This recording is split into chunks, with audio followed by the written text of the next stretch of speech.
کبھی ایسا ہوا ہے کہ کسی آدمی نے کسی ٹاپک پر اتنے کانفیڈنس کے ساتھ بات کی کہ تم نے سوچا واہ، اس بندے کو تو سب کچھ معلوم ہے، لیکن بعد میں پتہ چلتا ہے کہ اسے بیسک چیزیں بھی نہیں آتی۔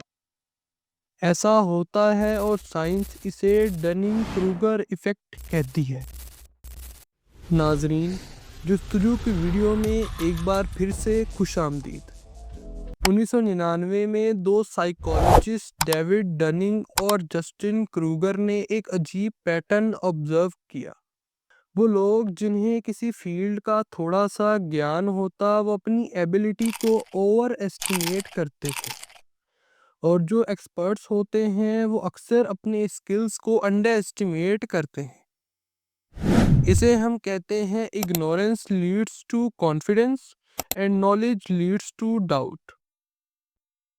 مثال کے طور پر ایک اسٹوڈنٹ نے تھوڑا سا کوڈنگ سیکھا، اب وہ سمجھتا ہے کہ اسے فل اسٹیک ڈیولپمنٹ آتا ہے، جاب انٹرویوز بھی دینا شروع کر دیتا ہے، لیکن جب اصلی سوال آتے ہیں frameworks, databases, A P Is, تو سب کچھ ہل جاتا ہے۔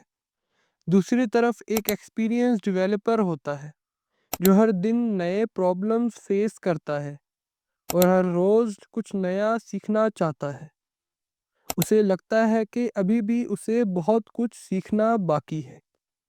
یہ ہوتا ہے ڈننگ کروگر ایفیکٹ کا گیم۔ جب کسی کو کسی اسکل کا بیسک نالج ہوتا ہے تو اسے اننونز کا آئیڈیا ہی نہیں ہوتا۔ اسے لگتا ہے کہ جتنا اسے معلوم ہے بس وہی سب کچھ ہے۔ اس لیے وہ لوگ کانفیڈنٹ زیادہ ہوتے ہیں، لیکن وہ کانفیڈنس غلط ہوتا ہے۔ جب آپ ڈیپ جاتے ہو کسی نالج میں، آپ کو سمجھ آتا ہے کہ اتنا کچھ ہے سیکھنے کے لیے۔ یہ ایفیکٹ صرف انڈیویجولز تک لمیٹڈ نہیں ہے۔